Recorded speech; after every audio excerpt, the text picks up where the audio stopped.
They laid a man across a bed of iron that glowed red hot. Then they picked up a saw, the kind you'd use on a log, and started cutting him in two, slow, from the top of his skull down. He never once begged. He just kept saying the same thing. Someone innocent had been wronged, and he would not take it back. And this is the part I still can't get over. He was already dead. He had walked down into the land of the dead on purpose and found that every judge waiting for him had already been paid off. Let me tell you this story. It was the early years of the Qing dynasty, the late 1600s, in a quiet farming county in the north of China.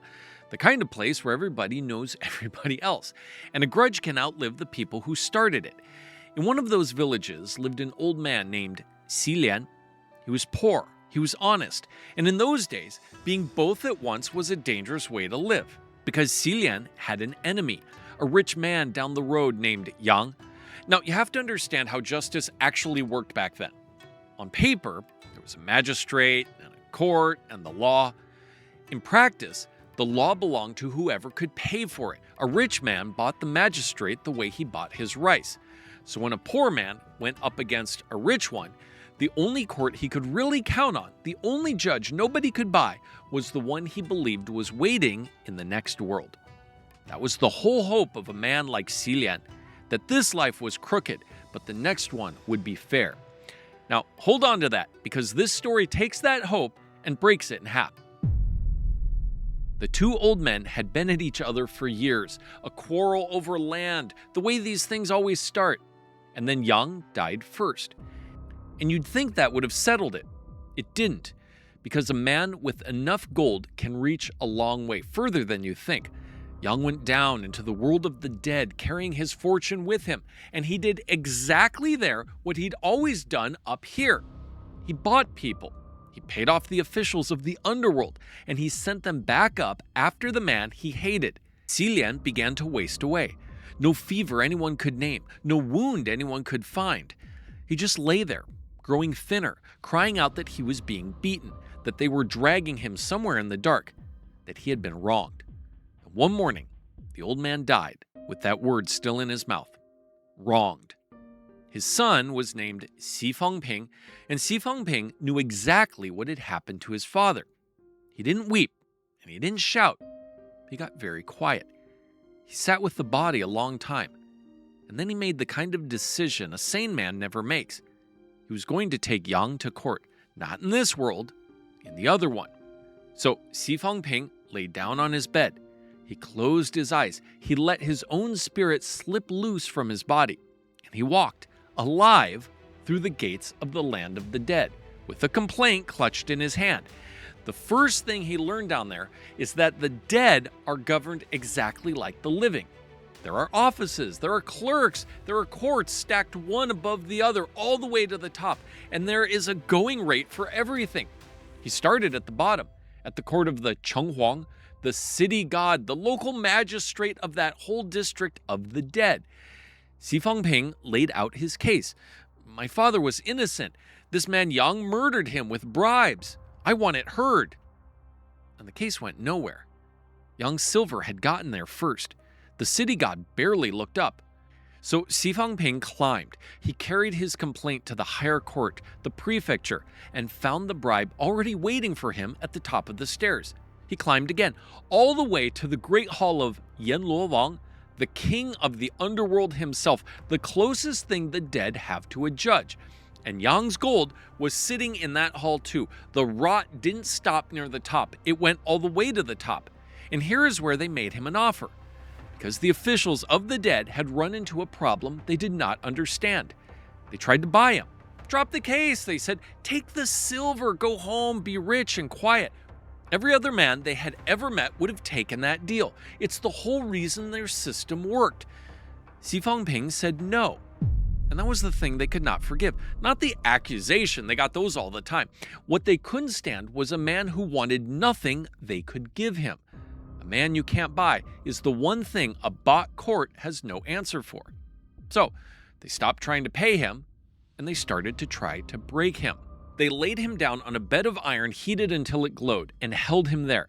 When That didn't move him. They passed the sentence that should have ended it. To saw him in two, lengthwise from the crown of his head straight down. And they did it.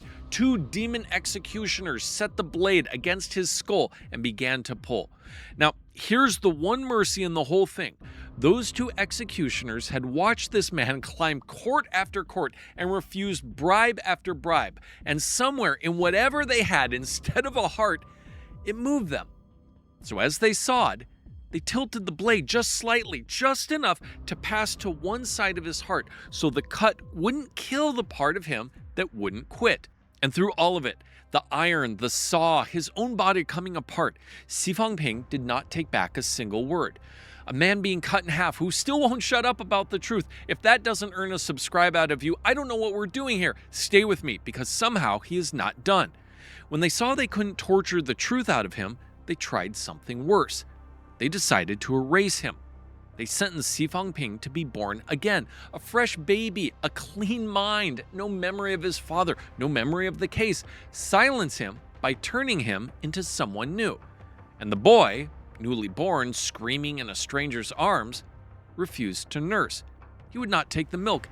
He starved himself right there in the cradle and died again. Anything to stay himself, anything to keep the case alive. You cannot bribe him. You cannot burn him. You cannot saw him apart. You cannot even start him over. What do you do with a man like that? Here's what you do.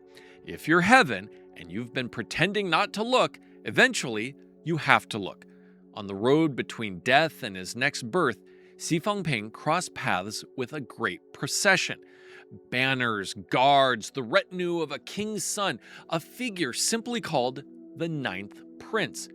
And the prince did the one thing not a single official in the land of the dead had done.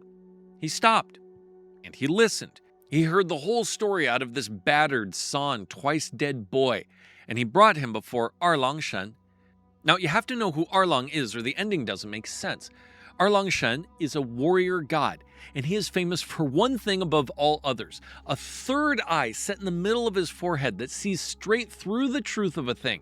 You cannot lie to Erlang, and this is the part that matters here. You cannot buy him. Of every judge in heaven and hell, he is the one with no price. And for the first time in the entire journey, someone read the complaint. The real ledger came out, not Yang's version, the true account. Every coin, every bribe, every door that had been shut in the boy's face on the way up. And Erlang traced it, level by level, all the way to the top.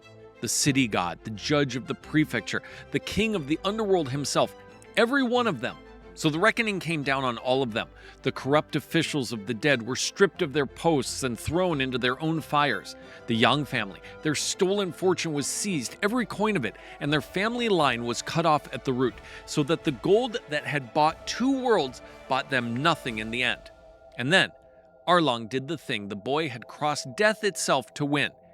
He sent the father back, Xí Lian, the honest man who had died crying wronged.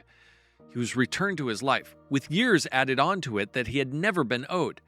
And the son who had not been bought, who would not be burned, who would not be erased, was given back to him. The old man opened his eyes in the world he had been dragged out of, and there was his son, sitting beside the bed, holding a scroll worn soft at the edges, that a god had finally agreed to read. We tell ourselves the powerful always win, that the whole thing is bought, top to bottom, the courts, the judges, all of it. So why even bother? And this story agrees with you about almost everything. The courts were bought. The judges were bought. Even death itself was bought. The only thing in the 2 worlds that nobody could put a price on was one man who wanted nothing except the truth. And it turned out that was enough to make heaven look down. If you know someone like that, the one person who won't let a wrong go, no matter what it costs them, share this with them. The story on your screen right now is one of my favorites. A dying man hands a stranger his last piece of silver in trust. The stranger builds an entire fortune on it, and years later, the debt comes to collect in a way nobody ever saw coming. Click it right now, and I'll see you in the next story.